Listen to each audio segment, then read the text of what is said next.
guys, I'm Janet on occasion, and today we're starting off my new history series. So it'll be all about Warhammer History. So this episode will begin to talk about the Elves. It'll probably take a few episodes because it's going to be incredibly thorough. Right in front of me I've got 6 army books, at least, that I'm going to be drawing from. So it should be pretty good. I'm not going to be focusing on, just the High Elves or the Wood Elves or the Dark Elves. They all share so much history that this is going to be all about all the elves. And to make it more interesting, rather than telling you which book each thing comes from, I'm just going to keep talking, and I'm going to have on screen where this information is coming from. So that way you can just listen to it and you don't have to worry about it. But if you do want to know where these things are from, where this stuff is written, you can find it very easily. So hopefully that'll suit everybody. Many thousands of years ago, before the Age of Chaos, before the ancestors of elves and dwarves knew speech or song, the world was visited by travellers from the uttermost reaches of the universe. In Elven legends, this mysterious race are dimly recalled as the Old Ones. They came from beyond the stars by means of an interdimensional gateway which they opened above the North Pole of the world, and through this gateway came their silver ships. Here, in the Warhammer world, they discovered the ancestors of the elves and the dwarves and nurtured them. However, they did this secretly, always remaining hidden and only revealing themselves to give guidance and teach the arts of civilization. Thus, they were worshipped and passed into legend as creator gods. For what purpose the Old Ones did these things remains a total mystery. Under the Old Ones' influence, the world was irrevocably changed. The planet was moved close to the sun, its orbit altered, and its axis shifted to make the climate warmer and more habitable. Plants and life forms of infinite variety were introduced. The single megacontinent was split apart under the Old Ones' will, and the shifting plates came to rest in a manner more compliant with their design. The earliest days of elves go unrecorded, even by their own chronicles. They lived in contentment and peace on the Isle of Ulthuan, and learned the arts of civilization and the skills of magic from the enigmatic Old Ones. This paradise was shattered, and the elves doomed to a slow dwindling by the coming of chaos. The Old Ones continued to direct the advancement of evolution of their chosen fledgling races for countless turnings of the moons, for time had little meaning to them, and they watched as the world was altered to their desires. They taught the ancestors of the modern races how to manipulate the essence of magical energy, and gently edge them towards civilization and learning. However, a nightmarish time of terror was soon to come, an occurrence that would doom the world to certain and eventual destruction. An enemy appeared, an adversary of pure energy. It was the source of the Old One's magical power, yet uncontrollable and utterly destructive. What was known in later days as Chaos. It was during the time of the mysterious Old Ones that the Daemons of Chaos first descended upon the mortal realm. The Old Ones were the architects of the world, able to twist the fabric of space and time to their will, and summon vast energies to be manipulated in the form of devastating magical spells. Born within mighty ships that could traverse unthinkable spans in a heartbeat, the Old Ones journeyed and manipulated the world according to their whims. It was the Old Ones who brought many of the races of the world into existence: Slan, Elf, Dwarf, and Man. It was they too who brought the curse of chaos down upon the world, for there were entities that even the Old Ones could not command. A mighty battle raged for many centuries as the creator Old Ones struggled against chaos for control of the interdimensional gateways in the skies above the world. The energies unleashed during this time racked the lands, but slowly the Old Ones began to gain the upper hand in this titanic struggle. Attempts were made to close the gateways, for they were the doorways through which chaos could enter the world, yet this task proved impossible. For reasons long since lost to history, the Old Ones' Great Polar Gate, the means by which they traversed the stars, collapsed, torn asunder in an explosion of raw power that shook the world to its foundation. Fragments of the gate were flung across the landscape as incandescent comets that struck the ground with enough force to level mountains and shatter continents. The poles of the world collapsed upon themselves, opening rifts into the raw ether of the realm of chaos. Huge amounts of chaotic material coalesced into matter in the form of a new malignant moon. Scarcely had the scattered pieces of the gate come to rest before the Chaos Gods unleashed their minions upon the world. Raw magical energy flowed over the world in ever-increasing tides of rippling prismatic force. Wherever this energy touched land, it crystallized into thousands of demons, each a powerful facet of its master that burned with the urge to destroy. When they came upon Ulthuan, the demons found an island steeped in magical energy, and they gathered into a massive horde to devour and destroy the Elves' homeland. The Elves were defenseless against the surprise onslaught, untouched as they were by the depravities of war, their queen a figure of peace and healing. The arrival of demons on Ulthuan shattered the golden age of the Elves. Until now, the children of Ulthuan had lived an idyllic existence, sheltered by the Slan from worldly conflict. Had they not lived so protected, the Elves might have stood some chance against the demonic hosts. but as events unfolded they were totally outmatched, victims of their own innocence.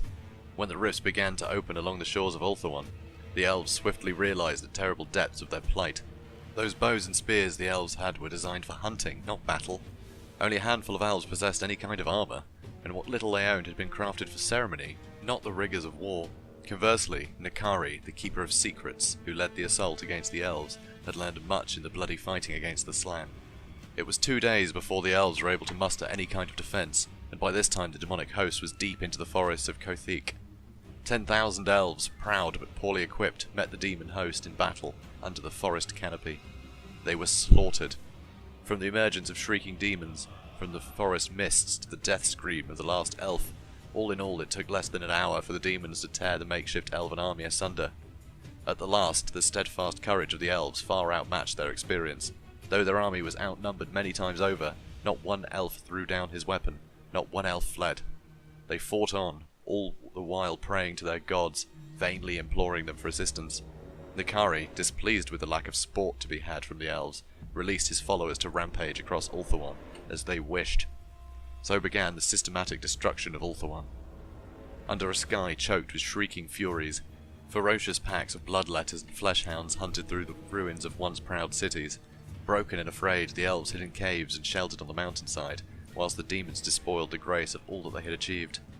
Bloodthirsters rampaged through Ulthuan's decay, slaughtering all they found, whilst keepers of secrets held court in the ruins of noble palaces, wagering the souls of dismembered captives against larger prizes.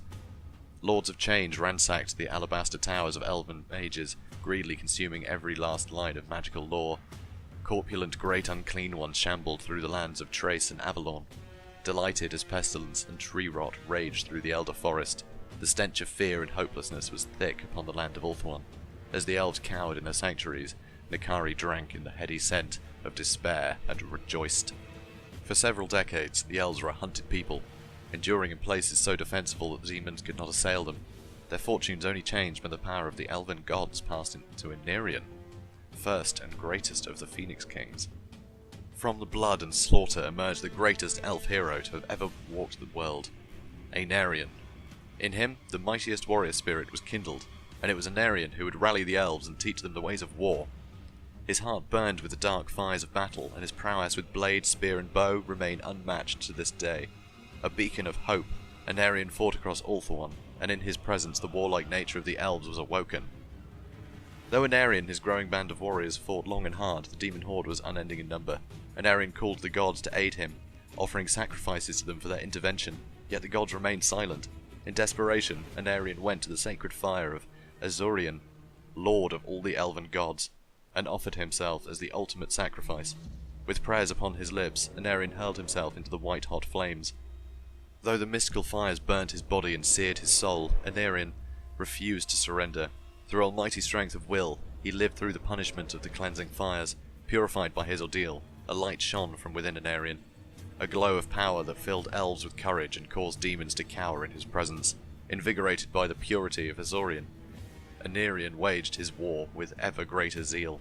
Soon he was hailed as the Phoenix King, the reborn son of Azorion. As Aenarion's army swelled, the demon host recoiled from the renewed anger of the elves. It was at this time that Aenarion met with the first of the dragon tamers, the powerful mage Caledor. With the aid of his dragon riders, Caledor too had held back the first invasion of the demons from his lands. The two saw the strength that existed in one another, and shared a common purpose. Caledor recognized the sacred blessing bestowed upon Aenarion and swore fealty to the Phoenix King, adding the strength of his armies to the host of Aenarion. For decades the two fought against the demons, and the elves learnt their warcraft well. Their natural grace steeled with the discipline of Aenarion, the armies of Ulthuan grew in power year by year, as magic swirled through the world. Caledor set the priests of the smith god Vul to bind the mystical energies into weapons with which to fight the demons. Aenarion then heard news that was to quench the fire of his heart and turn it into a chill hatred. His wife, the Everqueen Asteriel, was slain and his children were missing. In a cold rage, Aenarion swore that he would destroy every demon in existence in vengeance for this heinous act. Though calmer minds consoled otherwise, Aenarion travelled to the Blighted Isle and entered the shrine of Cain, the elves' bloody god of murder. Jutting from within the black altar stood the weapon of the Lord of Murder, Widowmaker, Spear of Vengeance, Sword of Cain, Godslayer. It was an accursed weapon, and the moment Aenarion drew it from the altar, he doomed both himself and his line. Yet for all the strength of the Phoenix King's hosts, the legions of Chaos demons were without number, and the Mage Lord Caledor saw that there could be no ultimate victory by war alone. Caledor devised a bold plan to rid the world of chaos forever. The Dragon Tamer and his mages would create a magical vortex to siphon away the power of the demons, and return it to the realm of chaos. Aenarion cursed Caledor as a fool, for the magic and weapons the elves used against the demons drew heavily upon the energies of chaos pouring from the north. Armed with the weapon of the war god, Aenarion slaughtered demons by their thousands from the back of the immense dragon in Draugr. League by league, Aenarion won back his land from the demons. Finally, in a terrible battle amidst the ruins of Illyrian, Nukari and Aenarion found one another upon the battlefield. Each could sense the power within the other, and neither wished to yield advantage by attacking rashly. It was Aenarion who entered the stalemate, throwing himself forward and striking at Nukari without regard for his own safety. The battle that followed was completely one-sided. Nukari had the power of a greater demon, the blessing of Slaanesh, but Aenarion had the power of a god. Focusing his rage, Aenarion smote the demon, a mighty blow that clove him almost in twain. As the death blow fell, Nukari threw his head back and gave a piercing shriek that could be heard all over Ulthuan, and the elves believed themselves free. With the death of Nukari, the demon host fell swiftly before the wrath of Aenarion. In less than a year, the remaining minions of Chaos Gods were driven from Ulthuan's shores, and a brief peace settled upon the land of the elves. In the ravaged lands of Nagaraith, in the north of Ulthuan, Aenarion set his capital and established his kingdom. Here rose the great fortress of Anlek, a bastion against the demons from which the armies of Aenarion could sally forth. Its towers rose higher than any other city in Ulthuan, and 5 curtain walls surrounded its central keep that could hold 10,000 warriors. It was a city built as a defiant gesture to the legions of chaos, its black and silver banners proclaiming that these were Aenarion's lands. To him came the most warlike and vengeful elves, to serve in the army of the Deathbringer. Though his despair at Asteriel's death never abated, Aenarion took a new wife, to bear him a son and heir. She was Morathi, a seeress, who it was claimed Aenarion rescued from the grip of demons. Later legends say that Morathi bewitched the Phoenix King, though it will simply never be known whether this is true, or if he simply did not care about her character in history.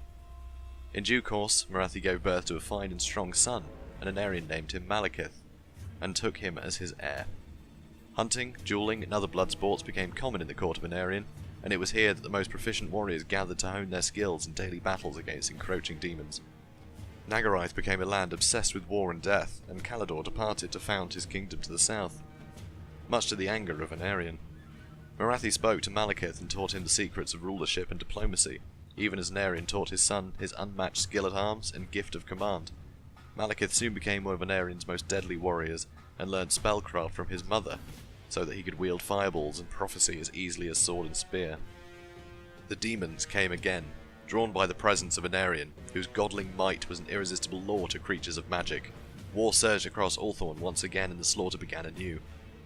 Under Aenarion's leadership, the elves fought hard, but the Phoenix King could only fight one battle at a time, and the demons were everywhere.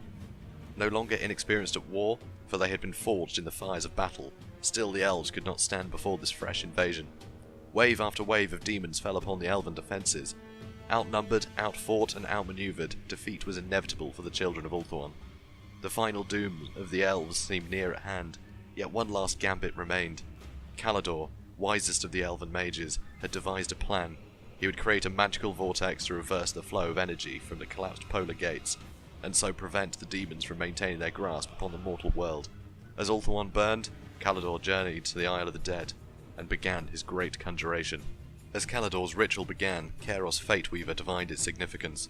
Without delay, he led his demonic host from the ruins of Lustria to the Isle of the Dead, but could not breach Caledor's magical defences. As the creation of the Vortex began, the seas churned and the sky rolled.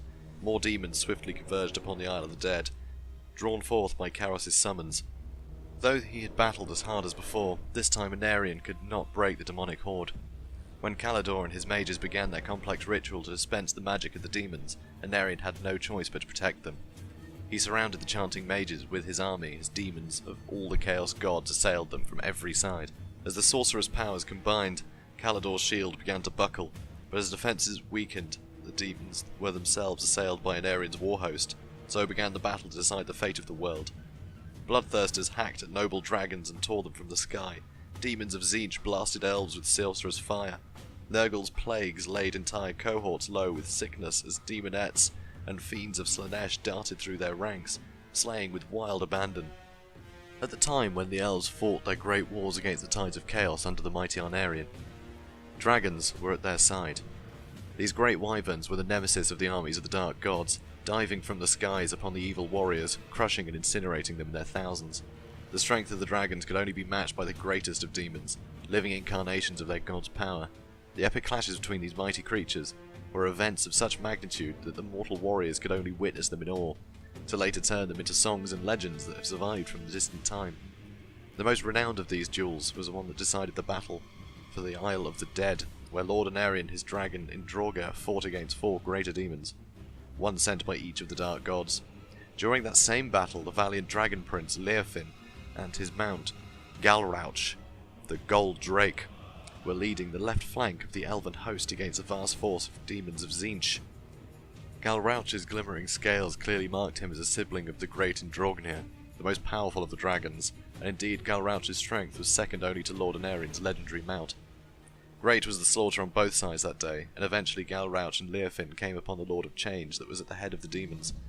The creature wielded a magic of chaos with such unmatched mastery that soon his spells blasted through Leofin's defences, slaying the noble elf. Mad with grief, Galrauch fell upon the demon, determined to exact revenge at the cost of his own life. Surprisingly, the great form of the Lord of Change offered no resistance, and the huge jaws of the dragon snapped shut around his bird-like head, ripping it clean off. The broken body of the greater demon instantly dissolved into multicoloured mist that enveloped the raging dragon, and then disappeared. Galrauch was victorious, and all the elves around him raised cries of victory, but their voices died when the dragon's body was suddenly racked with violent convulsions. Finally, the mighty drake froze, and an evil, iridescent light appeared in its eyes. The dragon turned his fiery breath against the astonished elves, and the flames that erupted from his mouth were now blue and green and other supernatural colours. They did not burn, but their touch brought mutation and madness amongst the ranks of the elves. The skin of the mighty worm started to flow like water, and in its evil faces formed, crackling maniacally, singing the praise of the Grand Mutator. Foul tentacles and wicked spikes emerged from the dragon's flesh, and finally the once noble head of Galrauch split in two all the way down to his neck, so the dragon was turned into a two-headed monstrosity. At the last, only Aenarion stood before the demons. He fought as if possessed, hacking manically at all who stood before him. Only when opposed by the greater demons from each of the 4 powers was Aenarion's fate sealed. Dealt a mortal blow, the Phoenix King nonetheless held the demons at bay long enough for Caledor's ritual to be completed. The Isle of the Dead vanished into a raging storm of magical energy. A whirling, screaming tempest of magic engulfed Ulthuan, slaying thousands and tearing down towers and castles. Tidal waves rippled across the inner sea, drowning all in their path. The great Vortex began to draw magic out of the world once more, and demons across the face of the world were banished to the realm of chaos. For the elves, victory was bittersweet. Caledor and his followers were trapped within the Vortex, doomed to relive their final moments for eternity, and Aenarion himself was to be seen no more. Set against all this was a weighty prize, the deliverance of the entire world, at least for a time. With his final strength, Aenarion flew atop Indrognir to the shrine of Cain. He returned his sword to the Black Altar, and there breathed his last. The first and greatest of the Phoenix Kings was dead, lying atop the corpse of his loyal dragon. Ulthuan was in ruins, but the Vortex drew away much of the magical energy corrupting the world. The demons vanished and Ulthuan was spared. The elves thanked the gods and praised Aenarion, and set about creating a realm of light and warmth to drive away the evils that had beset them.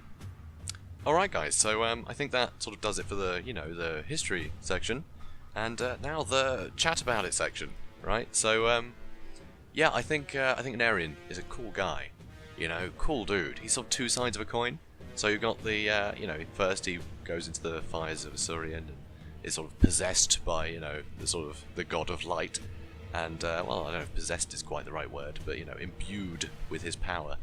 And so, think, yeah, fighting evil with good, but then his wife dies, so suddenly, he's a bit, well, he takes a dark path, right? He picks up the sword of Cain and starts wielding that, so he's possessed by, well, not possessed, but you know what I mean, by the god of light, imbued with his power, but he's also wielding, a weapon of darkness. It's the god of murder, his power is in this sword.